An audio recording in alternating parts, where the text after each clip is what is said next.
Hi friends, it's Lexi, aka Light Ones, and today I just wanted to talk about predictive readings, timing in tarot, how to do them, and my thoughts on them, why some readers don't do them, why I stopped temporarily doing them, and just go over some of the methods that go into doing predictive readings. So there's a few things that I want to cover. I want to split it into two equally important parts. First, how predictive readings work. I'm going to list like 3 to 4 methods on how to do predictive readings or how I do predictive readings, but there's going to be like infinitely many more than that. So if you do not feel like the ones that I list are for you, please feel free to do your own research because there's so many out there. These are just the ones that I tend to gravitate towards and use myself. And the other part of the video is just going to be on like my philosophy with predictive readings, how timing with tarot kind of works, how free will factors into that, why some readers say that they don't or can't predict the future, and whatnot. So let's just get into it. Number 1, so first the whole matter of what a predictive reading is and why you might not want to do one. When you come across a reader, it's possible that you'll notice that they say that they don't or can't do predictive readings or predict timing.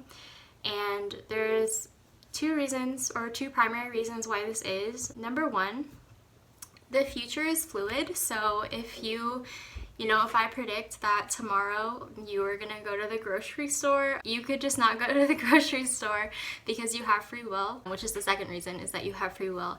And the longer the time frame of the predictive reading, the more likely it is that things will change, especially because you now have the knowledge. I mean, it depends on what the predictive reading was, but especially because you have the knowledge of how events are gonna go.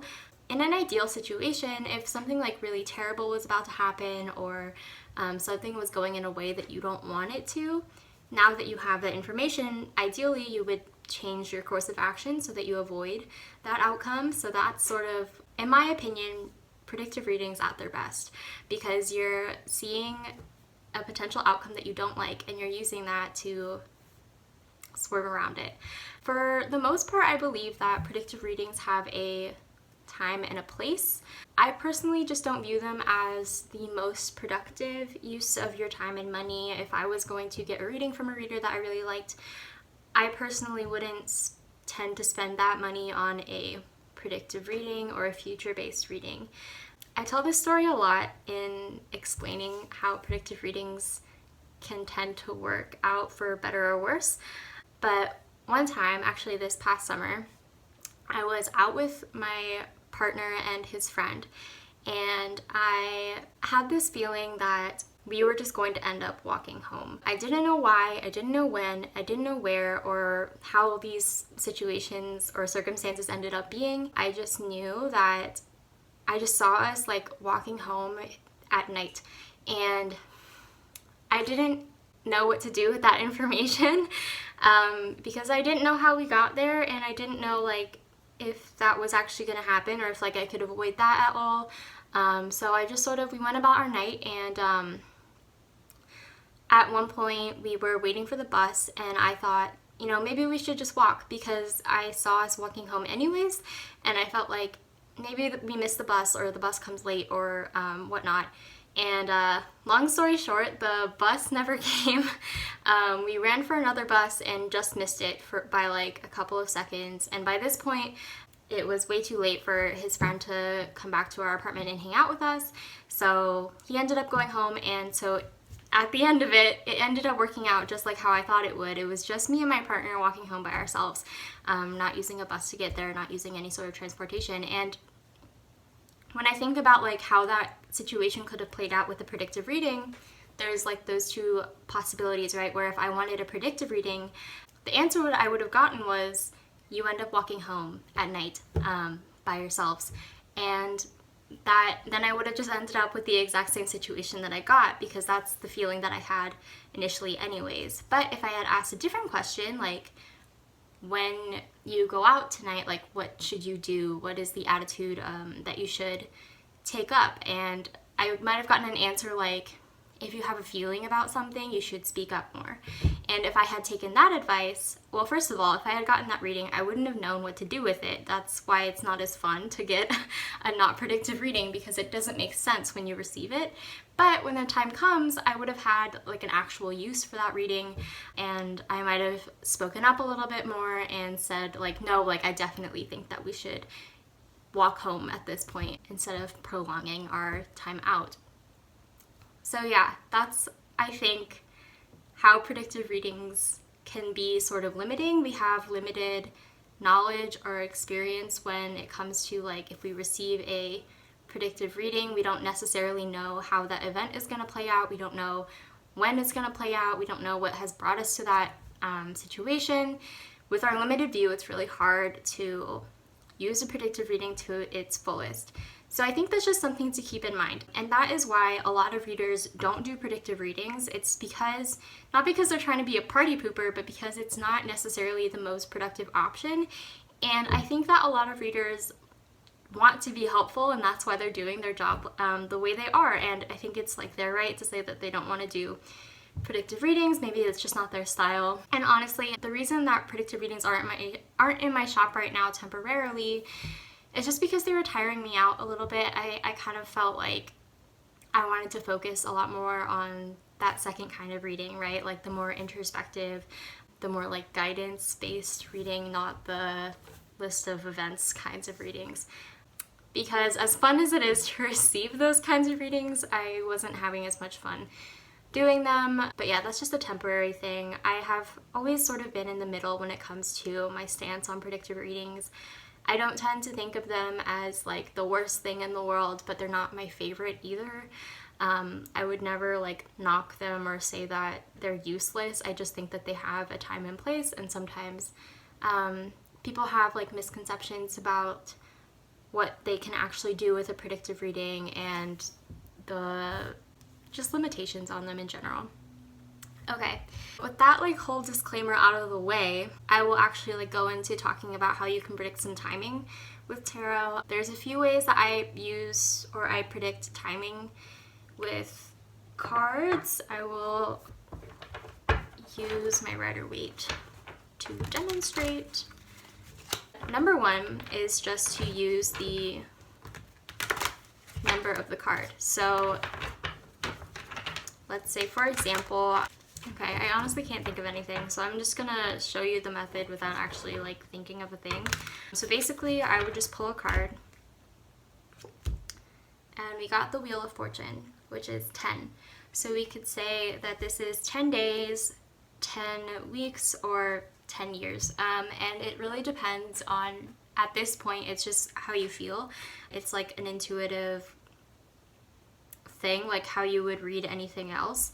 I would say that like sometimes it's easy when it comes to this method to try to think about things logically, like you receive a 10, and then if your question was something like, well, when's the next time I'm gonna go grocery shopping? I don't know why that's always my go-to example, but when's the next time you're gonna go grocery shopping?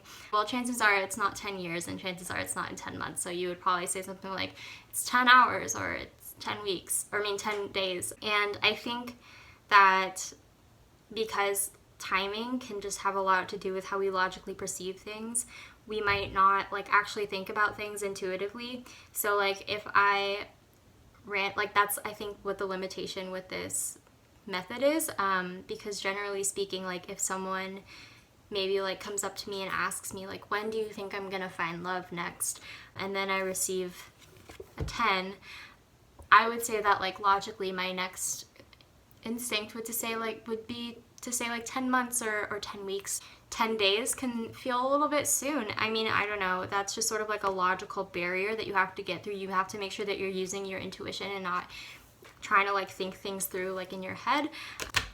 So there's just that.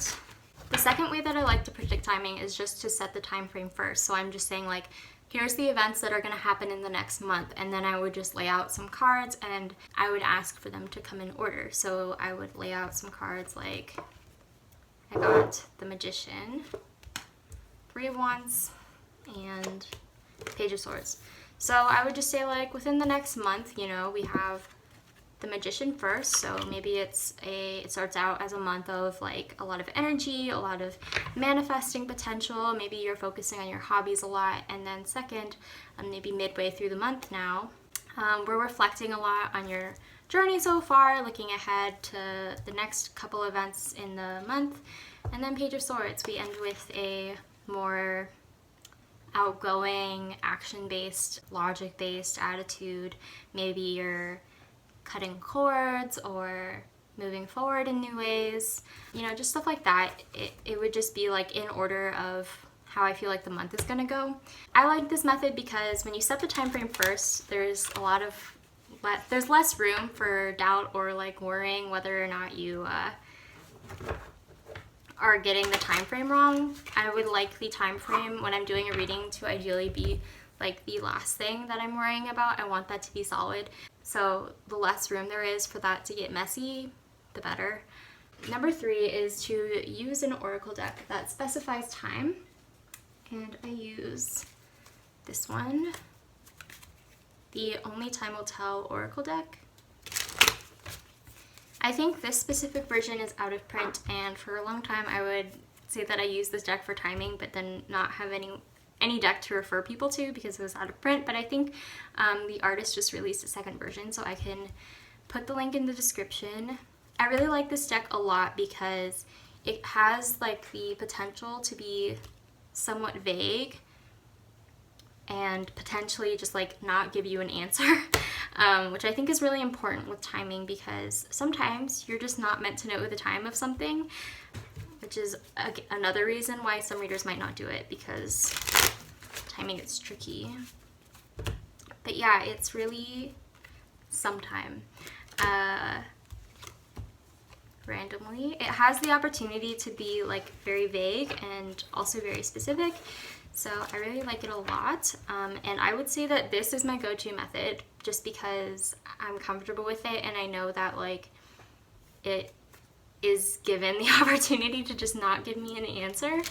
And sometimes it'll give me like an answer that makes sense in hindsight but doesn't necessarily answer what I wanted at the time.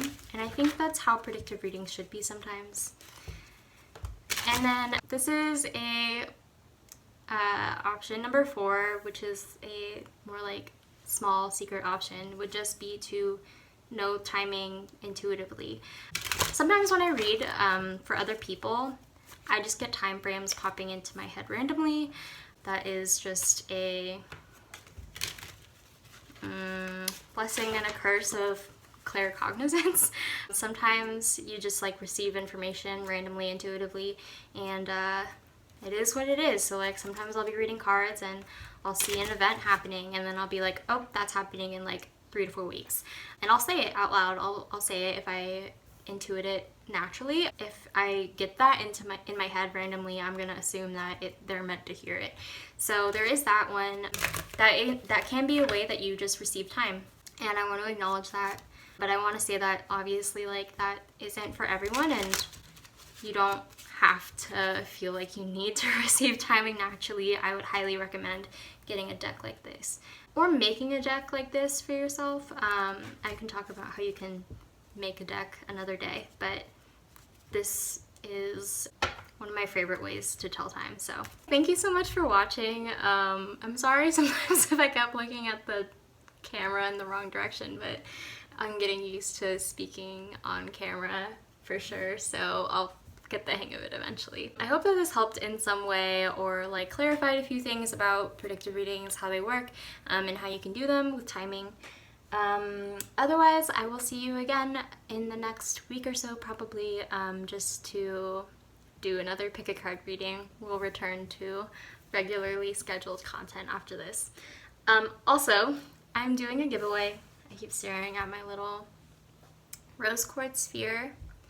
I'm giving this away, and a little aura spray that I made. It smells like frankincense and eucalyptus. And I am also, alongside those gifts, there will be a little 1-card handwritten mini tarot reading from me. So if you want to win that, I will drop that in the description too. Thank you so much, and I'll see you again. Bye, friends.